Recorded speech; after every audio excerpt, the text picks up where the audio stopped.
Bonjour à tous, aujourd'hui je voulais vous parler d'une autre passion qui occupe beaucoup ma vie, le jardinage. En effet, j'ai vu sur internet tout un tas de vidéos de jardinage en France, en Amérique du Sud et au Japon. Et je voulais vous faire partager mon expérience sur le sujet. Comme avec le Covid on fait moins de musique, on peut se consacrer plus au jardinage. Donc ici, je suis en banlieue parisienne, j'ai un terrain de 500 mètres carrés, mais en surface utile, parce que j'ai une allée et une maison dessus. Donc il me reste en gros 300 mètres carrés. Et j'ai 50 mètres carrés consacrés au potager, parce qu'en plus il y a un endroit pour faire la fête, où je mets ma voiture également. Et il y a aussi un poulailler que je vous montrerai ultérieurement. Donc pour parler un peu de background, mes parents habitaient aussi en grande banlieue et venaient d'un milieu terrien, voire agricole, et donc étaient autosuffisants en légumes, et donc d'autant que je me souvienne, quand j'étais tout petit, mes parents cultivaient sur 500-600 mètres carrés de potager, et étaient à peu près autonomes en légumes, voire même distribuaient, il y avait des échanges qui se produisaient. Et j'avais une vision ambiguë du jardinage, puisque à la fois les légumes étaient tellement meilleurs qu'ailleurs et j'aimais beaucoup le principe de l'autosuffisance. Mais d'un autre côté, quand on était gamin, on avait des fois 10 kilos de haricots verts à ramasser, à écosser. Et ça nous prenait des heures, ça nous abîmait les mains, il y avait des cailloux à enlever du jardin, c'était quand même un peu la corvée, il faut le dire. J'ai donc attendu que mes enfants partent de la maison et que ma vie professionnelle soit plus réglée comme musicien pour pouvoir attaquer le jardin, car je savais que c'était beaucoup de travail et qu'on ne pouvait pas faire ça à la légère. Ici, j'ai donc un sol extrêmement sableux, je vous montrerai comment est le sol, et j'ai dû développer sur une dizaine d'années des techniques croisées, on va dire, pour obtenir un sol où poussent les légumes de façon convenable. Dans ce jardin, je ne me revendique pas de la permaculture. Le mot permaculture, comment dire, euh, est trop vague, trop flou. La notion de bio-intensif me convient mieux. Et en fait, je reproduis ce que faisaient mes parents et sans doute les parents de mes parents et qui arrivaient à des résultats tout à fait satisfaisants. Donc un minimum d'intrants dans le jardin, surtout pas de phytosanitaire, en dehors d'une bouillie bordelaise tous les 2-3 ans quand j'ai vraiment peur pour mes tomates. Sinon, j'accepte de ne pas faire certaines cultures, comme le chou par exemple, à part quelques choux chinois qui poussent très vite et qui ne sont pas trop atteints par les parasites, ou les aliacées qui sont atteints par la mineuse du poireau, et que je ne peux pas faire, ou j'en fais quand même, mais en sachant que ma récolte va être minable. Voilà, c'est parti pour la visite de jardin. Merci. Donc voici un plan d'ensemble de la plus grande planche, qui fait en gros 10 mètres sur 3. Vous m'excuserez pour les avions, on n'est pas loin de Roissy et dès qu'il fait beau, enfin beau c'est beaucoup dire, il y a un avion toutes les 30 secondes. Le déconfinement nous a vite remis les avions. Donc voici par exemple ici, et c'est là le point principal sur lequel je voudrais attirer votre attention, des salades pain de sucre. Et regardez comment est la terre. Incroyable, non? Une terre d'une noirceur telle, d'une fluidité telle. En fait, ce n'est pas de la terre, je cultive pas hors sol, on va pas dire ça. Donc j'achète du compost à la composterie collective, voire on pourrait dire industrielle.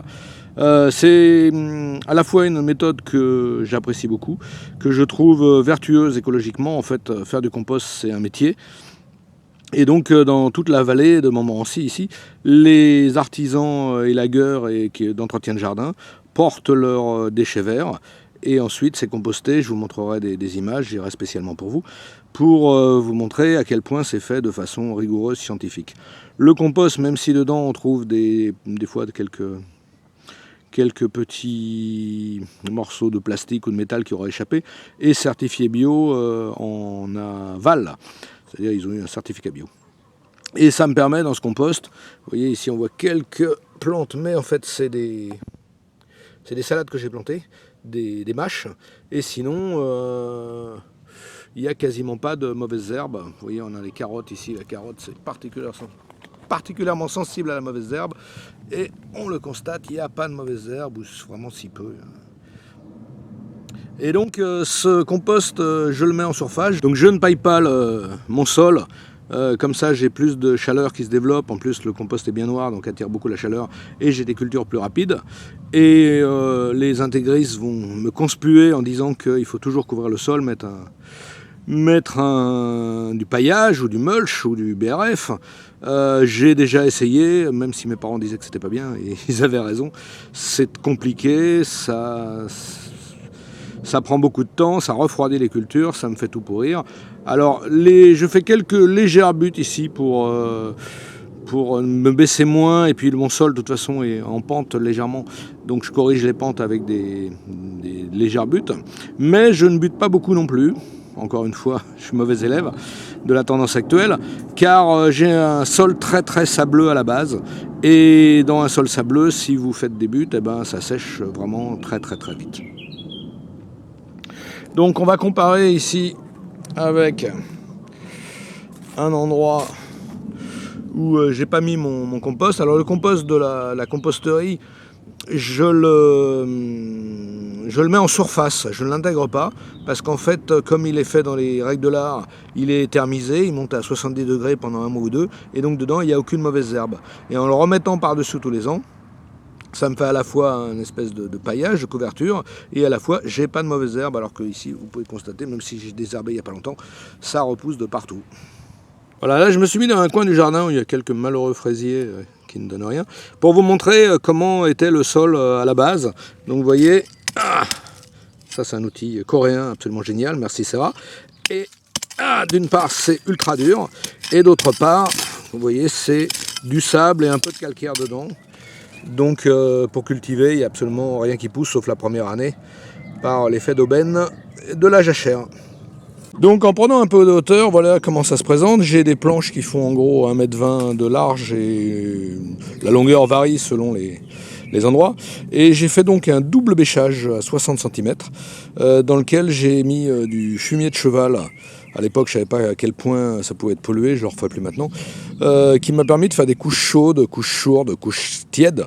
Et j'avais des châssis à l'époque où j'avais des légumes extrêmement précoces.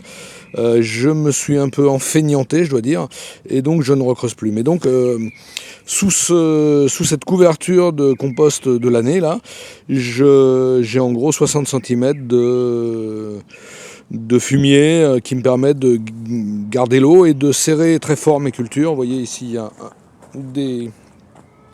des céleris qui sont vraiment très serrés, parce que les racines peuvent aller vraiment en profondeur. Donc ici vous voyez une courgette qui va bien. Je fais un petit... Donc ici une courgette qui va bien, ça produit. Alors les pommes de courgettes en général j'en fais 3 par an. Oui, 3 par an. Et j'en refais toujours des semis fin juin, début juillet, pour avoir un pied à replanter pour l'automne. Parce que ces plants-là qui me donnent 500 grammes, 1 kg de courgettes par jour, vont être très fatigués quand je vais revenir de vacances fin août. On peut le voir, ils ont déjà des traces de mosaïque ici. Je ne sais pas si ça se voit bien. Donc il est moins sensible à la mosaïque que d'autres cucurbitacées, mais quand même. Je rappelle que tout ce qui est courge et cucurbitacées, pour éviter l'odium, il faut arroser le feuillage tous les jours. Donc ici une planche de blettes. La blette, ça pousse ici sans absolument aucun problème. Nous avançons et nous allons avoir les haricots. Voilà, ça c'est des jeunes que j'ai mis à la place de salade qu'il y avait il y a peu. Et ici les haricots qui produisent. Alors je mets beaucoup des violets ou des beurres, déjà parce que c'est bon. Au Japon ils font que des violets. Et c'est plus facile à ramasser car ils se distinguent bien par rapport aux tiges et à la verdure des feuilles.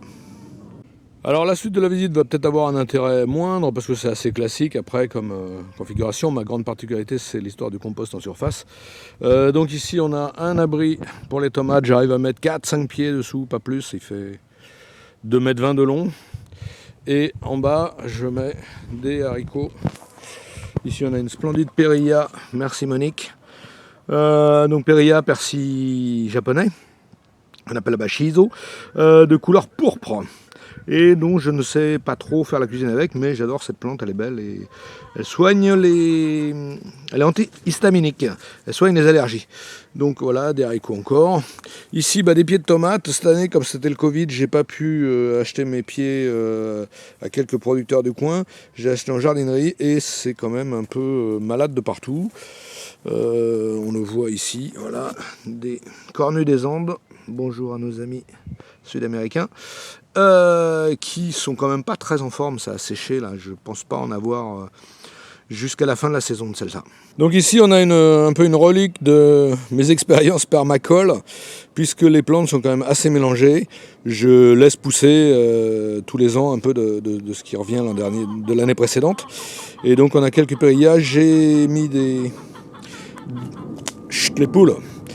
J'ai mis des salades frisées. Qui pousse mal parce qu'il y a peu d'argile ici, c'est pas la situation idéale, mais qui résiste bien à l'été, à la sécheresse de l'été. On a ici les pieds de tomates dont j'ai fait les semis moi-même ou des amis m'ont donné. Peut-être qu'en zoomant on peut voir, il y a des tomates un petit peu. Mais vous voyez, c'est quand même beaucoup moins avancé que les tomates du commerce. Par contre, elles sont pas malades. Alors peut-être ça viendra plus tard. Elles sont pas mal. Oui, un autre avantage de mon compost, la composterie, il a été thermisé, donc dedans il y a très très peu de spores de mildiou, ou pas du tout même, et donc j'arrive à résister au mildiou quand même de façon assez satisfaisante en général. Et donc pour finir, un espace que j'ai ouvert cette année, pour cause de Covid, j'avais un peu plus de temps.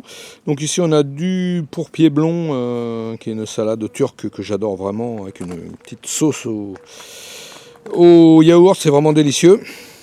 Et là on a la cage aux poules. Et il y a un petit moineau qui s'est mis dedans, la pauvre bête, là je sais pas si on le voit. Qui est venu manger les graines.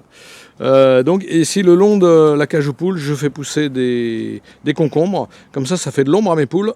Et les concombres adorent prendre de la hauteur. Alors on va voir les poules, on va les appeler.